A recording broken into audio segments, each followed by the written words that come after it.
புறா ஒரு உயரமான கோபுரத்தின் மேல் இருக்கும் தன் கூட்டில் முட்டைகளை வைத்துக் கொண்டு இருந்தது. அப்போது திடீரென்று கடும் வெயிலால் அந்த கூட்டில் தீப்பிடிக்கத் தொடங்கியது. அதைக் கண்ட புறா தன்னுடைய கூட்டில் ஏற்பட்ட தீயை அணைக்க தண்ணீர் தேடி கிளம்பியது.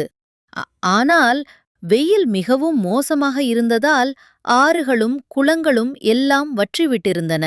அப்போது புறா கடற்கரையை அடைந்தது. அங்கே அது ஒரு மட்டியில் கடல் நீரை எடுத்துக்கொண்டு அந்த தண்ணீரை மேகங்களின் மீது ஊற்றுகிறது. அதைத் தொடர்ந்து வானிலை குளிர்ச்சியாக மாறுகிறது. மேகங்கள் இருண்டு மழை பெய்து புறாவின் கூட்டில் ஏற்பட்ட தீ அணைக்கப்படுகிறது. ஆனால் இப்போது புறா மிகுந்த குளிரால் நடுங்கி அழ ஆரம்பிக்கிறது. அப்போது அது வருத்தத்துடன் சொல்கிறது, யாரும் லைக் செய்யல, சப்ஸ்கிரைப் பண்ணல.